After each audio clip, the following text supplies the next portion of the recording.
In 1967, I was a 20-year-old student at the United States Merchant Marine Academy in Kings Point, New York. And in 1967, I was standing right on this road here, hitchhiking all the way to Montreal, Canada, to Expo 67, the World's Fair on the Future.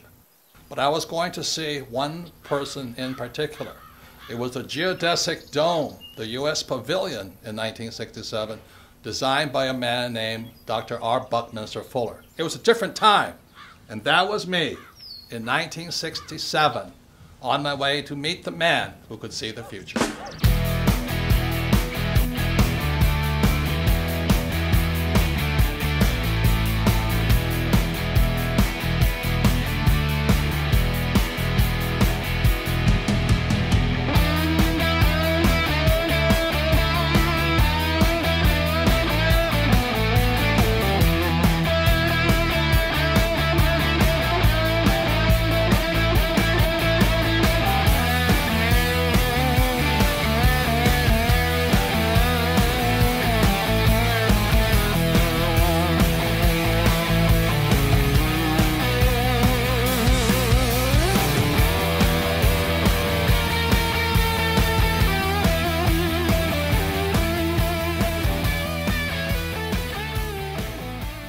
Fuller was a futurist, and he's one of the first persons that systematically defined how you and I can see the future. So that really intrigued me, because if I could see the future, I could see the future of stock markets, bond markets, real estate markets, and all that. And so I had a very small reason to want to be a futurist. It's all about greed to make money.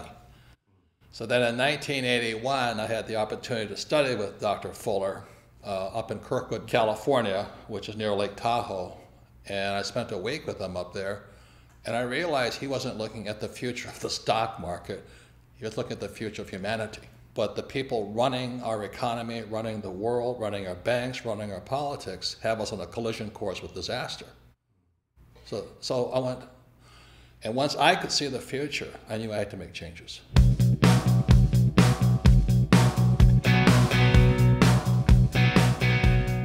I was in rock and roll.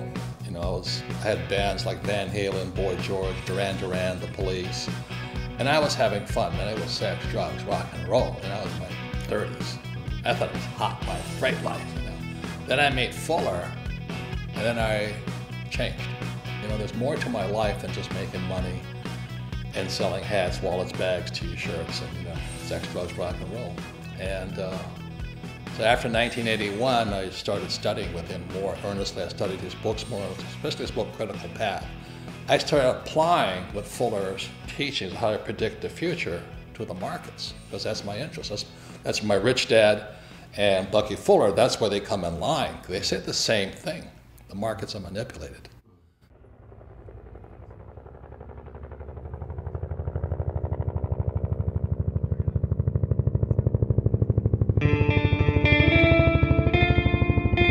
In 1969, I graduated from Kings Point and joined the U.S. Marine Corps and was selected for pilot training in Pensacola, Florida. In 1972, I was flying helicopter gunships in Vietnam. Also in 1972, my rich dad sent me a letter saying that President Nixon took the dollar off the gold standard in 1971. He said, "Be careful, the world is about to change." So in 1971 was when our wealth began to be stolen.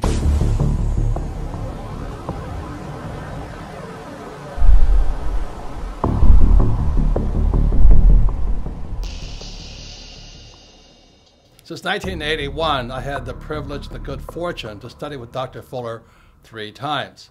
And then when he passed away on July 1st, 1983, I really felt a complete loss, yet a responsibility to pass on the knowledge and wisdom he had taught me in my class. So after 1983, I began to make predictions. And, you know, making predictions is very risky because you sound like an idiot.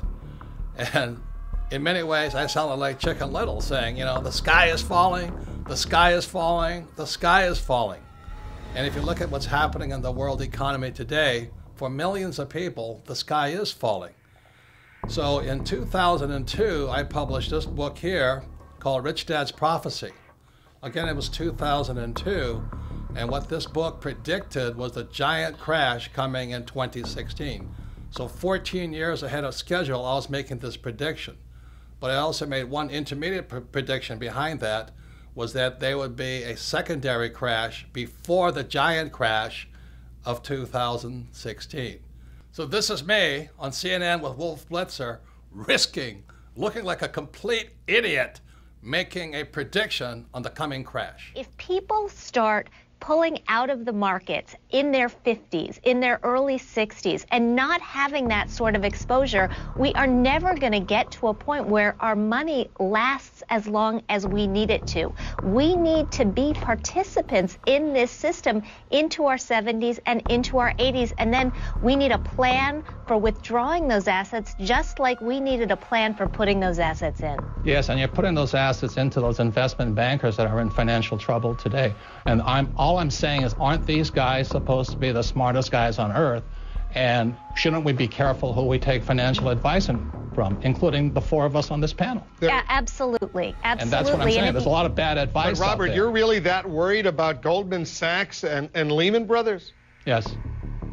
I'm afraid the Federal Reserve will eventually or come close to bailing them out. That's what I'm concerned about. And that young lady who says the taxpayers are not in trouble, who's going to pay for that bailout again as the taxpayer? Lehman Brothers says it plans to file for Chapter 11 bankruptcy protection.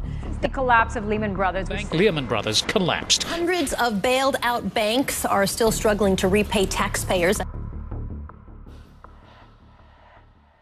Way back in 1997, I published this book, Rich Dad, Poor Dad. And in Rich Dad, Poor Dad, I said three things that got me in a lot of trouble. One was that the rich don't work for money. Number two, your house is not an asset. And number three, savers would be losers. So that was in 1997. And look at what happened in 2007. The real estate market crashed. The government started printing money called quantitative easing, and savers became losers.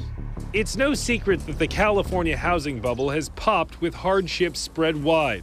Real estate expert Robert Kiyosaki predicted all of this would happen back in 2005, but most people didn't listen. It's the biggest financial bubble in the history of the world. Hoping this wasn't inevitable, but we have had a big jump in foreclosure filings. Let me tell you a little about this. There are 650,000 homes in the United States in foreclosure right now. U.S. foreclosure activity jumped 81% in 2008. With 10 million people lost their homes to foreclosure and were forced out onto the streets. And to this day, millions of people are still underwater. They owe more on their house than their house is worth. You want to know what real estate's going to do? Look at jobs. Right. We still have a bad job situation, so Right. it's still a bad real estate situation. Right. Real estate is only as valuable as there's jobs. What made you write Conspiracy of the Rich? It goes back to why don't we have financial education in our schools? Question: was the financial crisis a creation of a wicked conspiracy? A new online book, Conspiracy of the Rich, The 8 New Rules of Money, exposes what author Robert Kiyosaki says is a twisted tale of how the rich control the world economy through, you name it, the Fed, Wall Street, your schools, and the government that supports these entities. Robert Kiyosaki is the author of the best-selling Rich Dad, Poor Dad series. His first book in the series has held a top spot on the New York Times bestseller list for 6 years running. And he joins us on the program today. Hello, Robert. What is this conspiracy theory? You mean it's a few people at the top handling all of us like puppets on a string? Say it isn't so.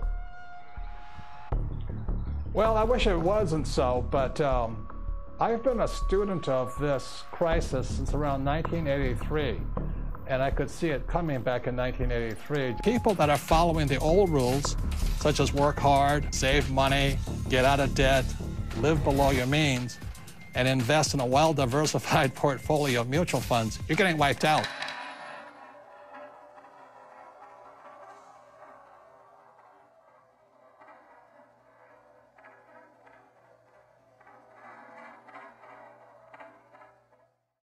So all coins have three sides. There is no such thing as a one-sided coin.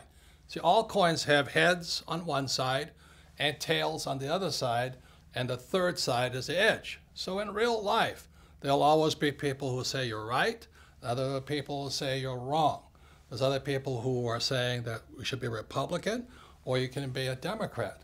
See, the intelligent thing to do is stand on the edge. You see, intelligence is found on the edge. The moment you take a side, you say one side is right and the other side is wrong, you become an idiot. And in today's world, we have the battle between the capitalists and the socialists. I say both sides are right, but the most important thing to do is which side is best for you. So stand on the edge, be intelligent, and look at heads and tails. The test of a first-rate intelligence is the ability to hold two opposed ideas in the mind at the same time and still retain the ability to function. F. Scott Fitzgerald. On July 1st, 1983, I was driving down the highway in Honolulu, Hawaii, and it came over the radio, futurist and genius Buckminster Fuller passed away today. And this overwhelming sense of, I had to pull over to the side of the road, all these cars whizzing by, and just cry. I've mentioned the WinStar project, and one of the gentlemen who's involved in the WinStar project is named Buckminster Fuller. He's a very, very dear friend of mine. I consider the genius of our times. And this is a song that I wrote for Bucky that's part of the new album that I'm out in L.A. recording. I suppose that there are those who'll say he had it easy, had it made in fact before. Because he was what they call the grandfather of the future. John Denver talked to him. He was our hope, that he was going to bring about a better world. And so when he died, the question goes, well, who's going to replace him? And thank God I always remember what Fuller said. He says, in 1927, when he was a complete screw-up, he lost his businesses and all this, he says, what can I do? I'm just a little guy. So as I'm sitting on the side of the road, just mourning the loss of what I thought was the man who was going to lead us out of this mess we're in, I realized he was not there anymore. Then I had to ask myself, what can I do? I'm just a little guy. And in '84, I sold my businesses, quit my job, met this beautiful woman named Kim.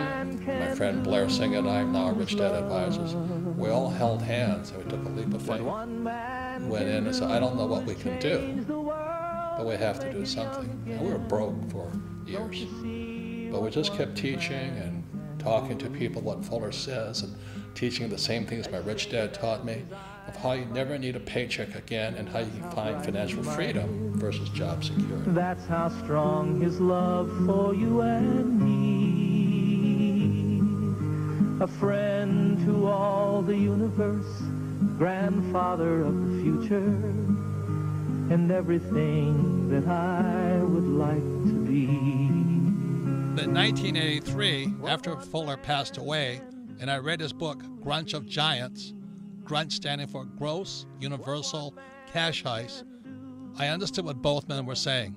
Our wealth is being stolen via our money system. Man can do is change the world and make it new again. Don't you see what one man can do? So the thing I'm upset about is our school system doesn't teach us anything about money and how the ultra-rich are manipulating the system via printing money. They're ripping us off for our money system. So that's why, as I said, there's three sides to a coin. You got to decide which side you're on. You want to be on the poor and middle class side? Knock yourself out. Have a good time. Work hard, pay taxes, and lose money. I want it to be on this side of the coin. The riskier side is the poor and middle class, because the state of the economy today, they're going to keep printing. We cannot survive this thing. The central banks will just keep printing money. And that's good for me because I'm going to make more money, but every time you print money, the poor and middle class get poorer.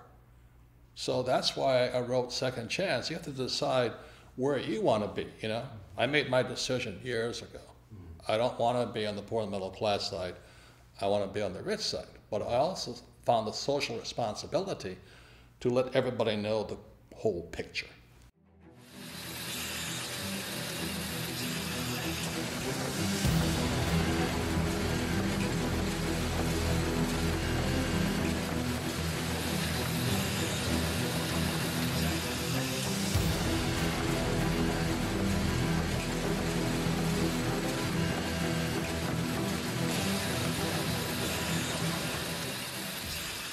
Fuller was not only a futurist, he was a scientist, a mathematician, some call an architect. He was asked to leave Harvard not once, but twice, so he never really finished school. He was a genius, but he was hard to define simply because he was a genius at so many different subjects. In 1983, after reading his book, Grunch of Giants, posthumously, after he had passed away, I was surprised because Grunch of Giants was not about math, science, it was about the economy. It was about the future of the economy. And that's when I realized Bucky Fuller and my rich dad, who was my best friend's father, had been saying the same things for years. After reading Grunch of Giants, which stands for Gross Universal Cash Heist, how we're being ripped off by the very thing we work for, money, I began doing my own research on what both men had been saying. See, up to then, I was a proverbial C- student. I only studied just to take a test. I only studied what I was told to study. I take the test and forget about it. But after reading Grunch of Giants and hearing what Bucky said about the future and the economy and what my rich dad had been telling me for years, I became a student for the very first time. I went all the way back, not just taking their word for it, but finding out my own answers. I wrote Second Chance because there's a lot of confusion about this global economic crisis. You know, one side of the coin, especially the politicians, say, hey, don't worry, everything's fine, the economy's coming back. On the other side of the coin, there's people who say, we're on the eve of destruction. You know, buy guns, store food, buy gold, and go into hiding. And on one side of the coin, the socialists say, we need more entitlement programs. We need to take care of people. And capitalists say, if we keep giving people money, we're all going to go broke. And today, finally, everybody knows America is deeply in debt. We all know the U.S. is in debt, and this is the chart of the national debt of the United States, somewhere over 17 trillion. And for some people, that's scary, but what's coming up next, to me, is terrifying. Our leaders have shut down the U.S. government and continually threaten to shut down the U.S. government because America is broke. We're out of money. And all this does is scare people and confuse people. People do not know what to do. And so that's why I wrote Second Chance. I wrote Second Chance as simply as possible. You know that principle, KISS? Keep it super simple. So Second Chance is written very, very simply. There's another saying that goes, you know, a picture is worth 1,000 words. So instead of using a lot of economic terms and financial terms that confuse people, I did my best to use the simplest charts possible, charts and graphs, so you can look at it. Just look at the pictures and you come to your own conclusion. Which way is this economy going? Are we going up or are we going to go down? I left it up to you to decide whether things are good or bad. The great thing about Second Chance and all the pictures in it, a 10-year-old child can look at the pictures. If they do nothing else, just look at the pictures and they go, oh my God, is that what's going on? And then you as a family, hopefully one of you has read the book, can discuss further what the charts and graphs mean. The following are examples of some of the charts you'll find in Second Chance. Remember, a picture is worth 1,000 words. So this first graph is a picture of the purchasing power of the US dollar. You know, people say there's inflation. There really isn't inflation. What's really happening is the purchasing power of the dollar is going down. This makes life harder and harder on those who work for money. So in other words, the US dollar is worth less and less and less. The more the government prints money, the more worthless the US dollar becomes. The government says they won the war on poverty. Well, this chart says differently. Because the U.S. is printing money, what you find out is harder and harder for the poor and lower middle class to earn what's called a living wage. In other words, they can't afford to live. They can't afford a house, they can't afford food, they can't afford transportation. And what this chart shows here is the increased use of food stamps. So while our government says poverty is going down, the reality is that use of food stamps is going up. This means the average American cannot afford to live. And add to this, high-income jobs are being outsourced to countries like China and Pakistan and India. So this is another reason For this next chart here, you'll see that the middle class in America is not growing. What this chart shows you is the middle class is shrinking. So to keep up with these global changes, millions, young as well as old, are going back to school for retraining, hoping to find that high-paying job. Unfortunately, these two charts tell a different story. The first chart here is you see the rising cost of a college education. And as you know, millions of people leave school, both young and old, saddled for a lifetime with student loan debt, the worst possible debt of all. Student loan debt is worse than a mortgage, credit card debt, or a car loan.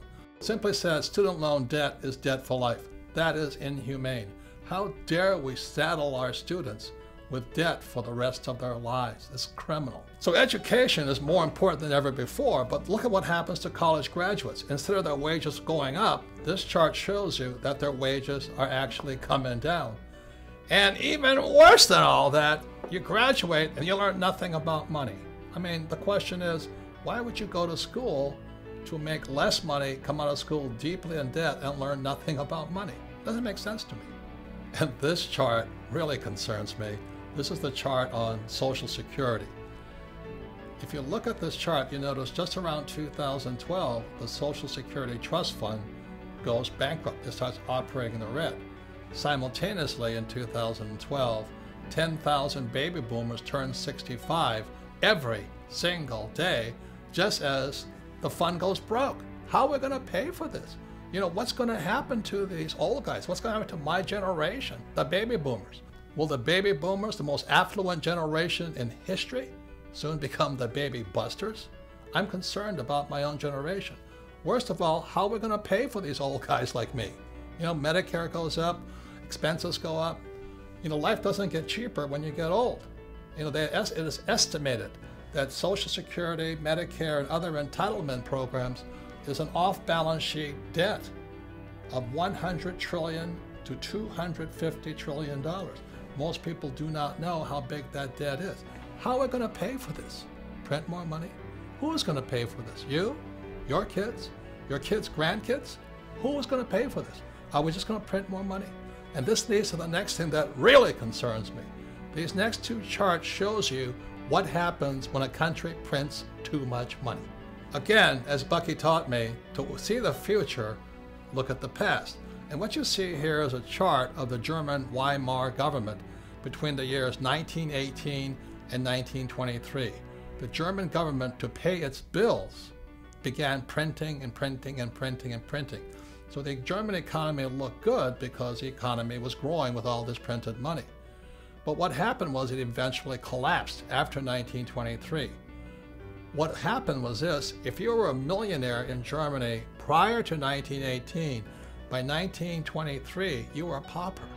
I'm afraid that's what's going to happen to millions across the world if the United States keeps printing money. So here's a chart of the United States today. It's called quantitative easing. You know, it just keeps going up.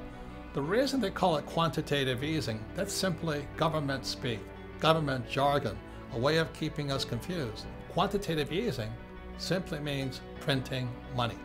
Notice the similarity between Germany between 1918 and 1923 and the United States today. And so here we are in 2015, and let me tell you, it's spooky.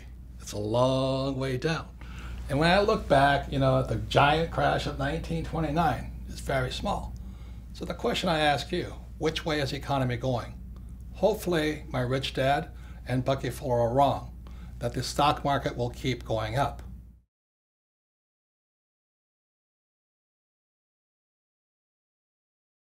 Looking for a savior, the German people elected Adolf Hitler Chancellor of all Germany in 1933.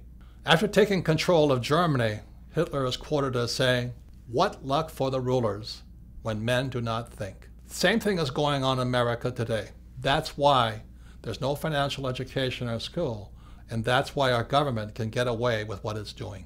I see similarities between then and now. Do you? And that's why I wrote Second Chance, because it's time we start to think.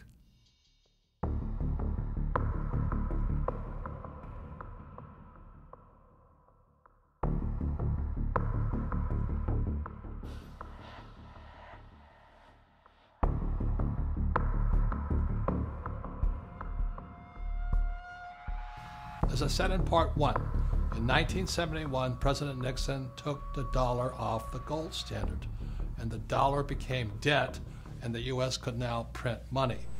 I have directed Secretary Connally to suspend temporarily the convertibility of the dollar into gold or other reserve assets. The problem is our education system never changed after 1971. You see what low grade you made on your weekly mathematics test? More than half of you failed. Most of those who passed just got by. Nobody had 100%. And now we have this gap between the rich and everybody else. And this is dangerous. The gap between the rich, poor, and middle class is too wide. And for the first time, the American dream is disappearing.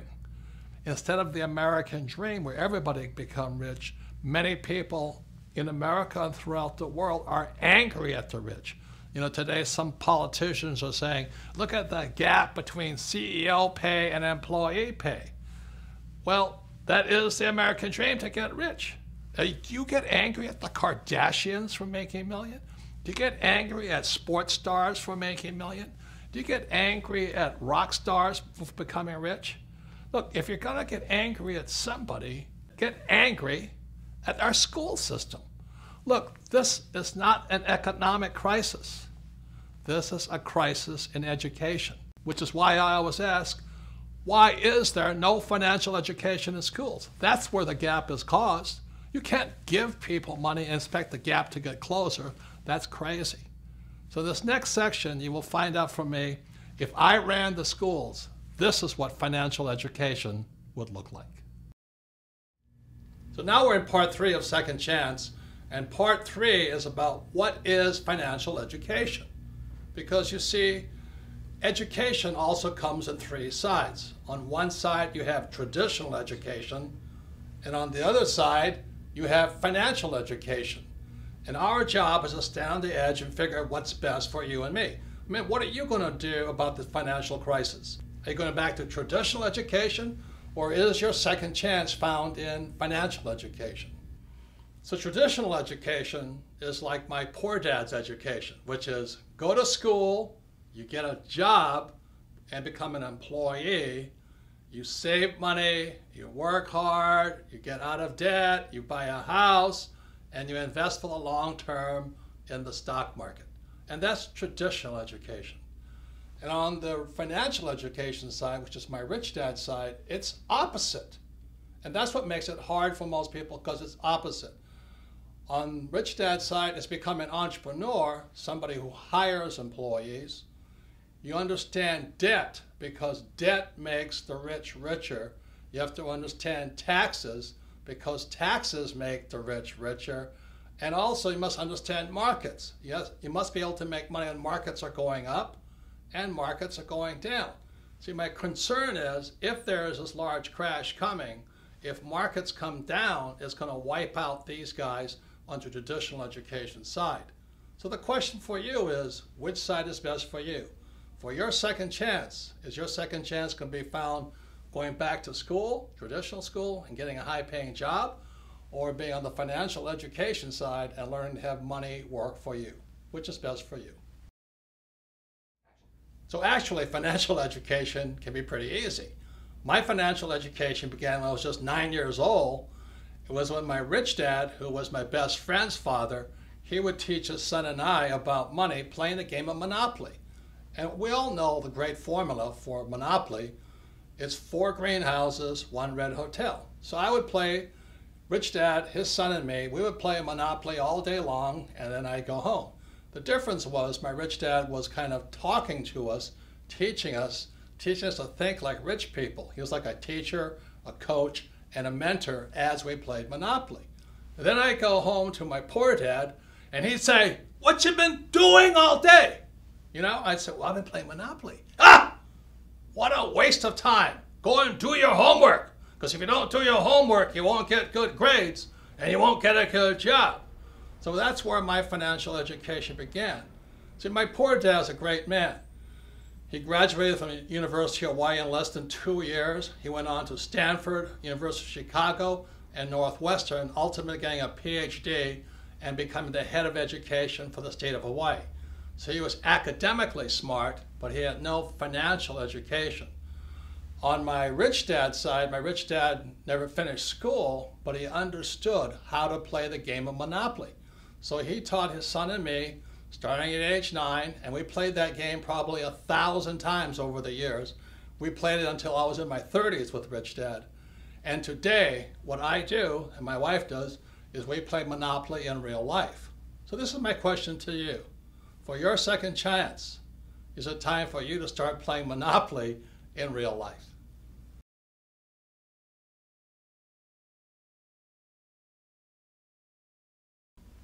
So behind me is the cash flow quadrant. It is book number 2 in the Rich Dad series. And the cash flow quadrant is a very important book. And again, you're going to find out things are opposite. See, on one side of the quadrant, you have E and you have S. This is my poor dad side. E stands for employee. S stands for self-employed, small business, specialty, a specialist, or a star, like a movie star or golf pro. So we have E's and S's on one side, and on my rich dad's side, you have B's, which stands for big business. These are the guys like Henry Ford, Mark Zuckerberg, Steve Jobs, Bill Gates. And I stands for investor, but just not any investor. This stands for professional investor. See, most people who invest on the E and the S side, they invest in 401ks, they invest in IRAs and Roth IRAs. These guys are passive investors. When we talk about investor, we're talking about proactive, professional investors. So on this side is my poor dad side, E's and S's, and on this side are B's and I's, and this is my rich dad. So when I was a young man, I had to decide which side was best for me, E or S, B or I.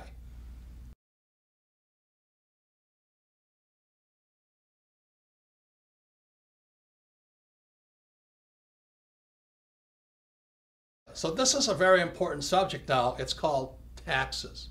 Now, most people hate paying taxes. So let me ask you this question. You have E's, S's, B's, and I's. Who pays the most taxes?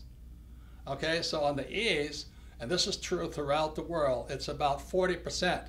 So if you're an employee, a major part of your paycheck goes to pay taxes, and that's how your wealth is being stolen.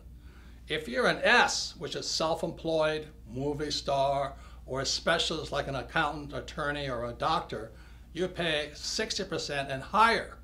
So the E's and S's pay the highest taxes possible, and these are the people who went to school and they're told to work hard for money.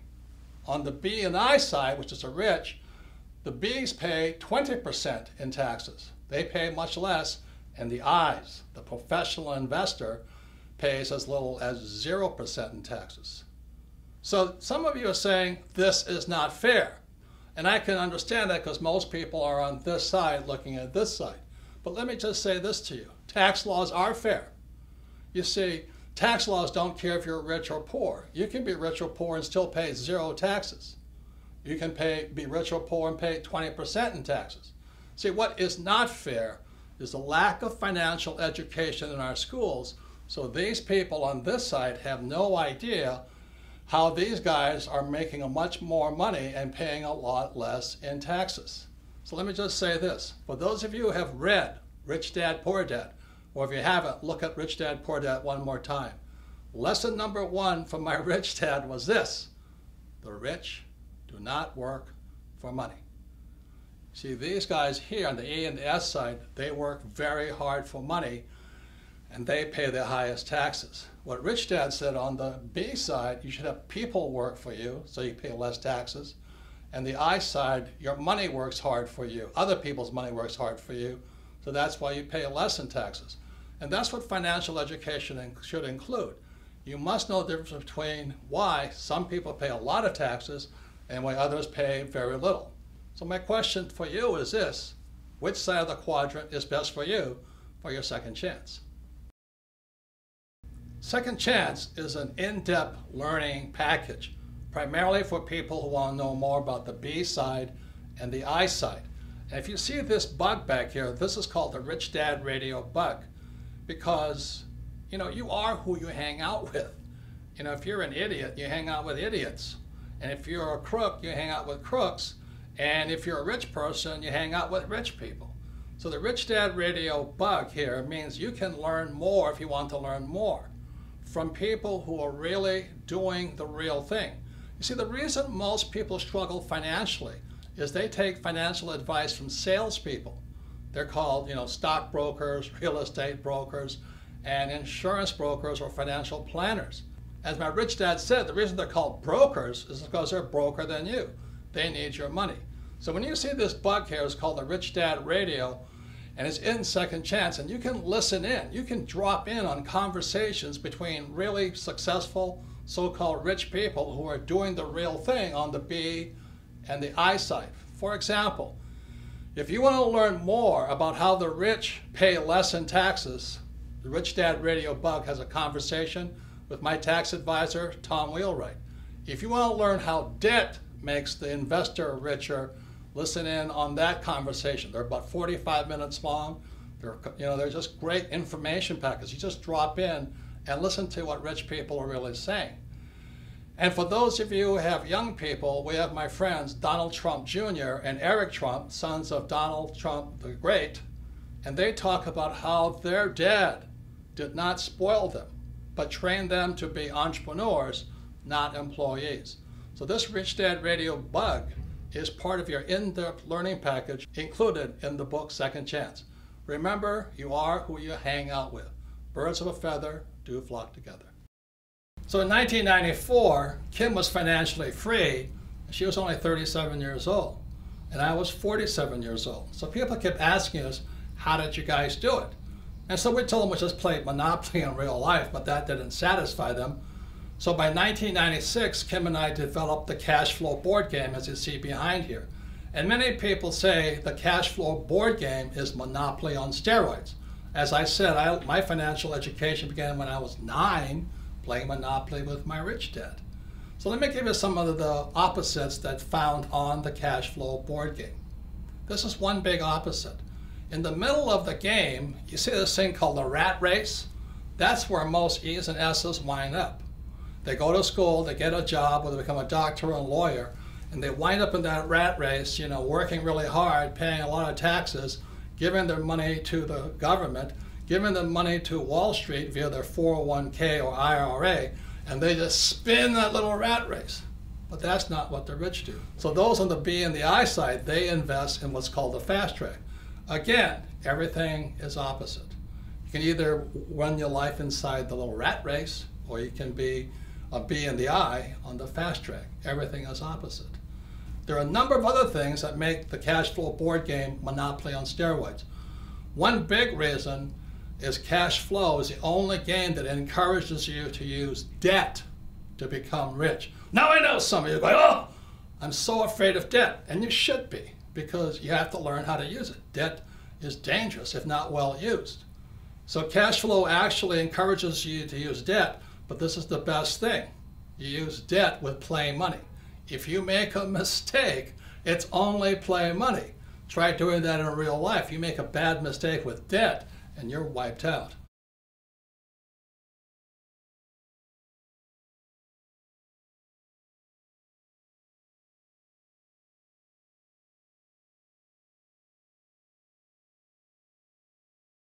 This is the most important part of the cash flow game. The cash flow game, again, Monopoly on steroids, is the only game that teaches you to use a financial statement.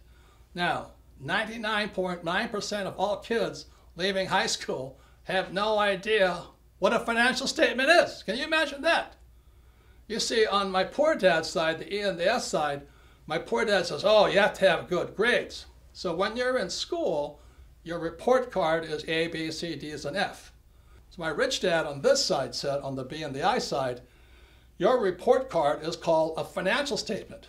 So many people leave school thinking their report card's the most important thing. They have a 4.0 or 2.0. Who cares? What really counts is your financial statement. Now, if I was to grade our political leaders on their financial intelligence, I would give them an F. That's all the politicians, from the president on down. They should be fired for running the economy into the ground. And what about all the bankers who really cheated a lot of people? They should get an F. You know, they're the people that actually tell you to invest for the long term in savings and in the mutual funds. They should get an F for bad information.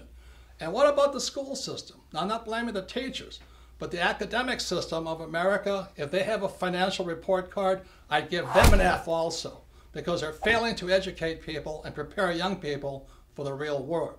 Remember, the banker wants to see your financial statement. But the people on this side, they're still living in the past. Oh, I'm an A student, you know, I have a 4.0 average. Well, your banker doesn't care. Your banker wants to see your financial statement, because your financial statement is your report card when you leave school. But if 99% of high school kids have no idea what a financial statement is, no wonder we're in economic trouble. A couple more things. When you look at the financial statement, you'll see over here it says income. E's and S's always want, oh, I want a high-paying job. I want a high-paying job. They want income. What makes the rich richer is they focus on the asset column. It's the asset column that makes the rich richer. So the beauty of playing the cash flow game as many times as possible, it's like the fundamentals. It's training you to think like a rich person and think about acquiring assets, not high-paying jobs, which are taxed.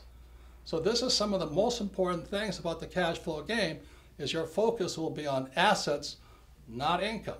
And it'll train you to think like a rich person, not a poor middle class person who wants a high-paying job. So this is the power found inside the cash flow game. Kim and I designed this game in 1996 to have people teach people. I'm telling you, this works. This is what Kim and I did to retire in less than 10 years, because we focus on assets, not a high-paying job. And the cash flow game can do the same thing for you, to train you to think like a rich person, not like a poor middle-class person looking for a high-paying job. For those of you who are considering a second chance in the B quadrant or the I quadrant, I'd like to introduce you to my sweetheart Kim, because the B quadrant and I quadrant is not for everybody. But this is my sweetheart. The smartest decision I've ever made was getting married to Kim. It's a blessing, almost 30 years now. Almost 30 years.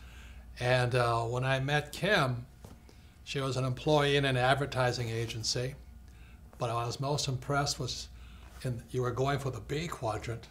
Yes. And you had a little network marketing business. Yeah, I knew very early on I did not want to be an employee. I didn't really know what the options were because I was always around employees growing up. But I got introduced to network marketing while I was working in advertising. And I thought this would be a good idea for me to start to learn what it is to be a business owner. So I got set up with this network marketing company. I was representative, and it was a great, great, great learning experience for me into what it takes to be an entrepreneur, because if I didn't make the sale, I didn't get any money. And I had to get very creative on how I was going to sell, because of course, like most network marketing, you go to your family and friends and that runs out pretty fast. So then you've got to go find new customers. So I would set up my little salons at fitness clubs and different places throughout Honolulu. And I would continue to sell. And I'd also learn how to sell and what worked and what didn't work. But it was probably one of the best business trainings I could have had early on. And you had to teach other people how to sell in a role. Exactly. Yep. You had to teach others. You had to learn about leadership. So network marketing for me was a great way for me to discover if I wanted to become an entrepreneur. And so when I met her 30-something years ago, I said, man, she's got beauty, she's got brains, and she loves business. I do love business. And we've become business partners for 30 years now. I wouldn't be here without her today. And she and I developed the cash flow board game. For those of you who want to find out if you want to be a professional investor versus a passive investor, if you're tired of 401ks and IRAs and Roths and all that other stuff, that's what we developed the cash flow game for. Yes, and so we developed the cash flow board game basically to teach people what it was Robert and I did to become financially free. Yes, so we recommend network marketing if you want to move into the B quadrant, and for those interested in becoming professional investors, check out the cash flow board game. So I actually have a business degree, a college degree in business, but I have to say, getting into network marketing, I learned more about what it takes to be an entrepreneur than I ever learned in my 4 years of college. So once again, education is more important than before, but as you can see, there's different types of education. There's traditional education on one side and financial education on the other side. Well, the same is true with learning. There's more than one side. And back in 1969, educational psychologist Dr. Edward Dale, again in 1969, created this thing here called the cone of learning. And on the cone of learning, you'll find out there's more than one way to learn. When we look at the bottom of the cone here, what you'll find, there's two ways of learning. There's reading and then listening to words or listening to lecture. This is my poor dad's way of learning. To me, as a kid, it was boring, boring, boring. At the other end of the cone of learning, you'll find the best way to learn is to do the real thing, but just below that is a thing called simulation.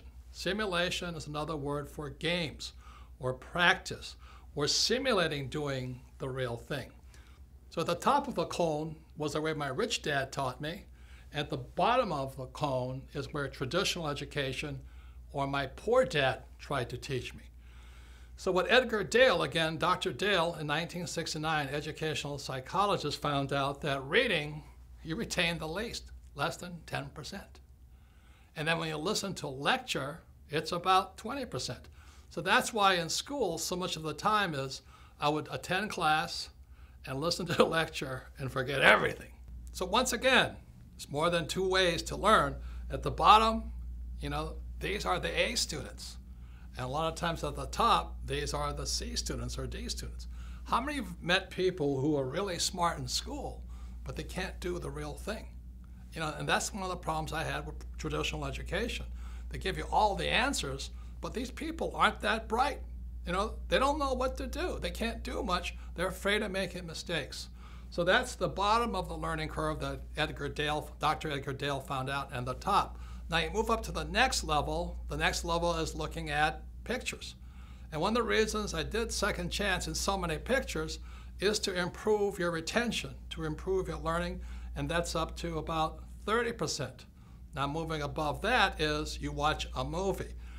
And this video, this movie called The Man Who Could Predict the Future is, again, we did it just to increase your retention, so you remember more and forget less. So moving up the cone of learning, you have this thing called participating in a discussion. And that's really high up there. And the reason we have Rich Dad Radio, the bug, so you can go inside Second Chance, is you can participate by dropping in and listening to discussions from real people who are doing what they talk about, who know what they're talking about. And up at 90% is a thing called simulation. And that's where games come from. The reason I learned so much from my rich dad was because my rich dad used a game of Monopoly. 4 greenhouses, 1 red hotel. I retained a lot. I learned a lot.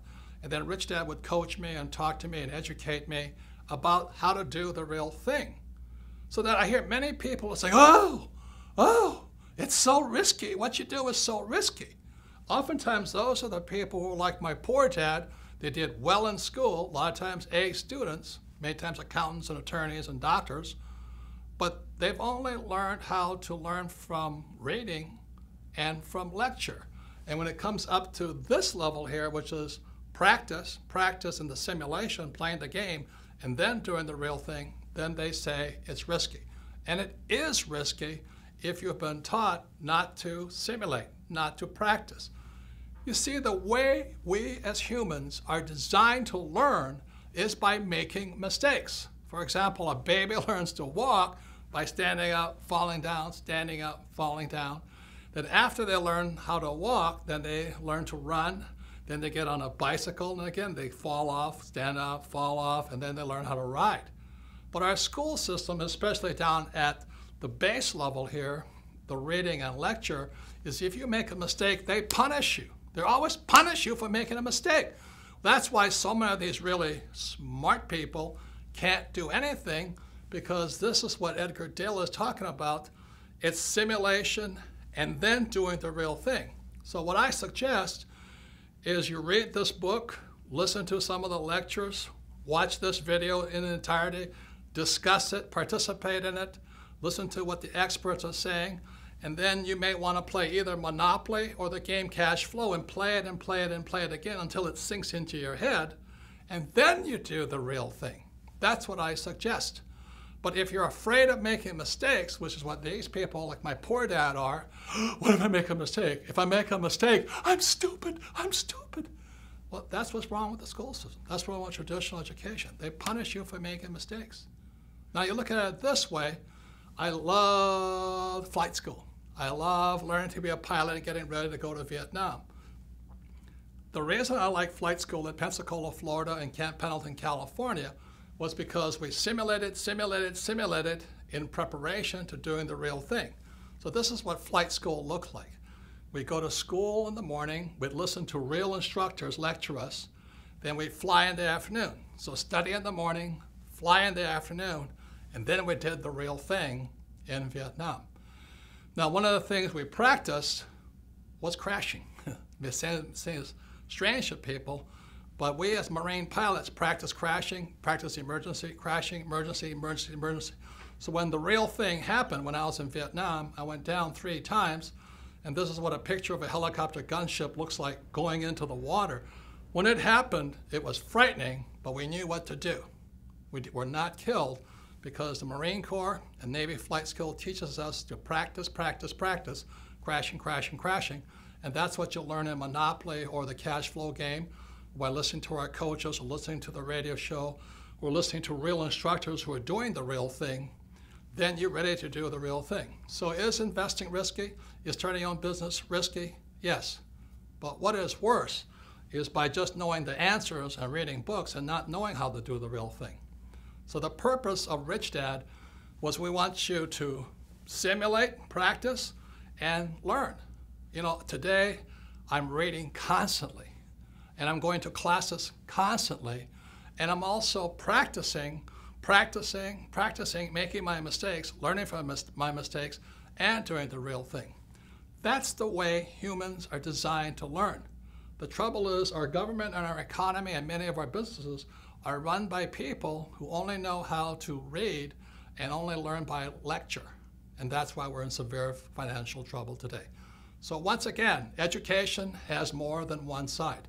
It is important you read, but as well as you practice and do the real thing, because that's where real learning takes place. As a set of pictures worth 1,000 words, I did my best to keep it super simple so you can decide what's best for you.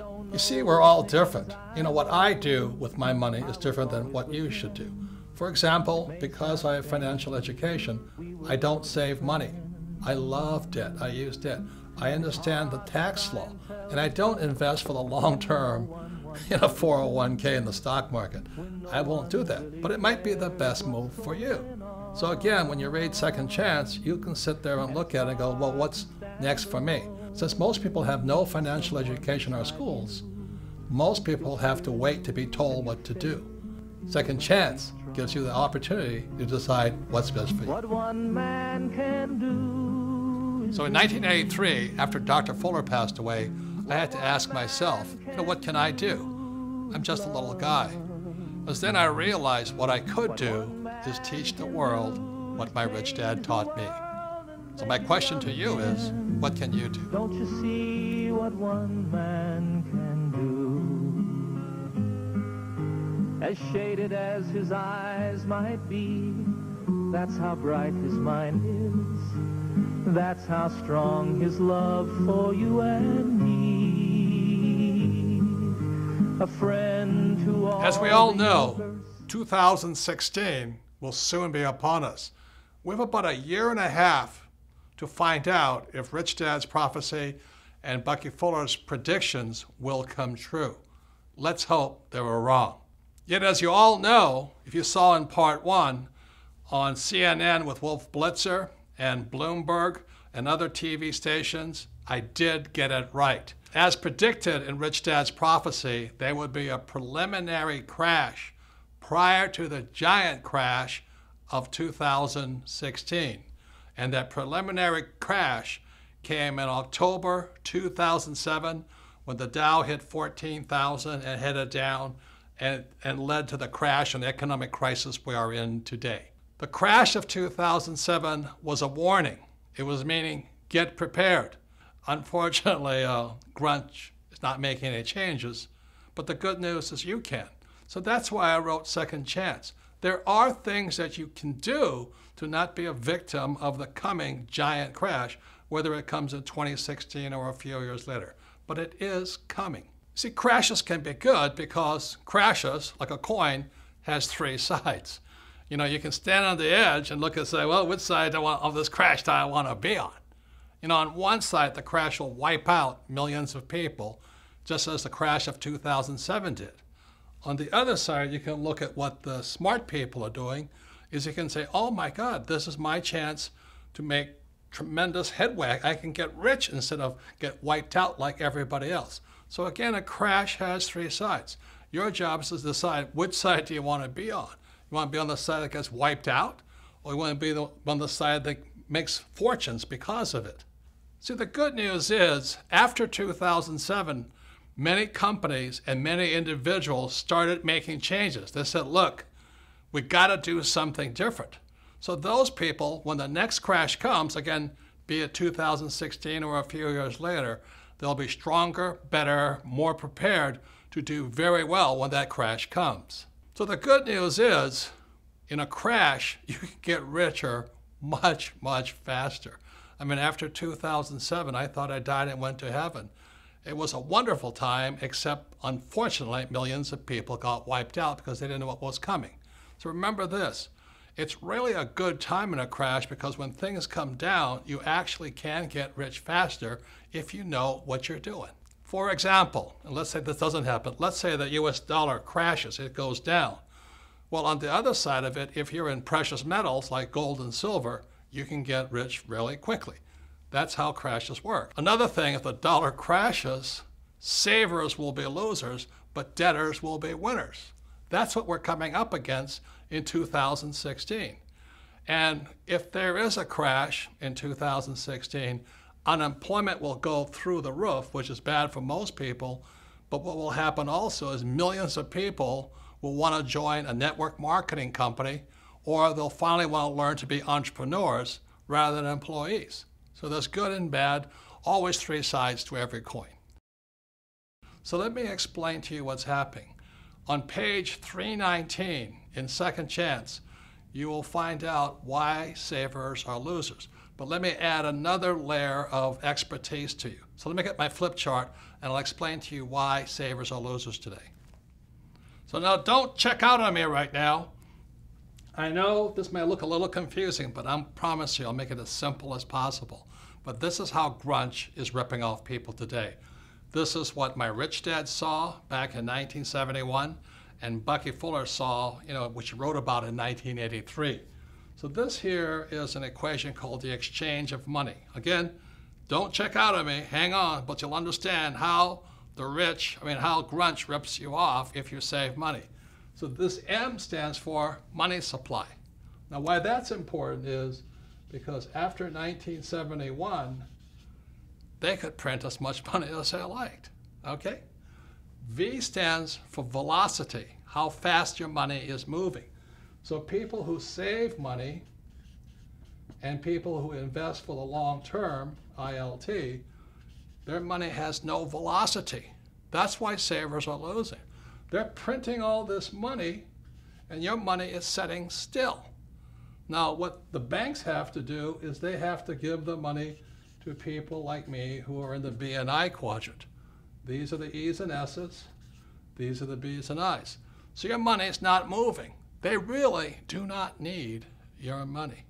What they need are people like me to borrow money, because the only way the bank makes money is they give money to me, I borrow it, and I pay them a little bit of interest.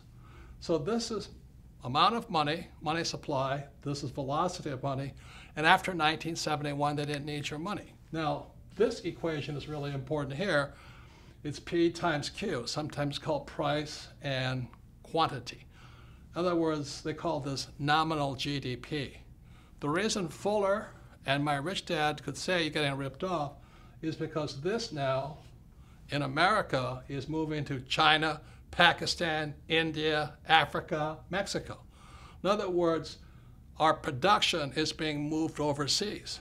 You remember when I was a kid, Ford Motor Company had human beings, making cars. Today, they're robots making cars. They don't need you. And where are those robots made? Those robots are not made in America. They're made in China, Pakistan, India, Mexico, which is good for those countries. God bless them. But unfortunately, every time you want more money, P stands for price, the big corporations like Nike, like Apple, like General Electric, they just move the jobs offshore. So that's what's really wiping out people today, is that you want more money, they're going to move offshore. And that's what's really killing people today. So if you don't understand this, don't worry. Part of it is inside Second Chance. But this is the equation. After 1971, they don't need your money anymore. That's why they don't pay any money for your savings. They don't need it. But they do need people like me who can use debt. And what the grunge is here is they're just the big corporations. They're not really U.S. corporations. You know, that you think Apple is a U.S. corporation? It's not. You think General Electric's a U.S. corporation? It's not. You think Nike is a U.S. corporation? It's not. So you sit there waving the American flag, but our jobs and our factories are going overseas.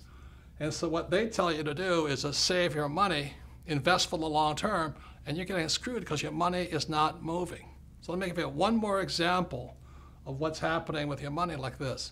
Let's say I had a restaurant, and in a night, I serve one setting of tables. One set of customers come in. I make X amount of money. But what velocity means, you want to serve 2 sets of people, 3 sets of people. And that's what velocity means. If your money is parked in a savings account or in a long-term, investing for the long term, you're getting screwed. You're getting screwed because your money is not moving. There's no velocity. So on page 319 in Second Chance, I write about what I do. I'm not recommending that you do it, but what financial education allows me to do is I keep my money, but it's not really my money, it's your money moving. And that's one reason the rich are getting richer. And again, this is how grunge, this is how Fuller and Rich Dad could predict that your wealth was being ripped off by the biggest banks, our corporations, and our school system. So this is the thing called the velocity of money. Your money is not moving, that's why you're being ripped off, because they keep printing more of it. And if the stock market crash, the people who don't move their money get wiped out. So if you don't understand this, don't worry. 99.99% of the people don't. In fact, the economists in my economics class who taught me, they didn't understand it either. They don't understand this because most economists, they save money and they have a retirement account. They have to be an investor, a B or an I, to understand this. So if you don't understand it, the reason this video is made available to all of you is sit down with your friends, 2 or 3 friends. Watch this video. Discuss this. Discuss the whole video. Do it 2 or 3 times because repetition is how we learn. Every time you watch this video, you'll learn a little bit more. So if you don't understand this, don't worry about it because the economist who taught me this when I was in business school, he didn't understand it either because he saved his money and he invested for the long term in the stock market. And what the rich are doing is to keep the speed of their money, the velocity of their money up. Please discuss this a number of times and you'll see a whole nother world. So the people that pay the highest taxes, again, are employees in the E quadrant, self-employed in the S quadrant, savers, and employees with 401ks. These are just examples of the ways grunge rips us off, steals our wealth, just because we have no financial education in our schools. That's criminal. If Fuller's predictions are true, the next 20 years will not be like the past 20 years. So for those of you who think your job is safe, think again. For those of you who think your savings are safe, think again. And for those of you who think your college education will save you, think again. The next 20 years will be unlike anything like the past 20 years. So be prepared.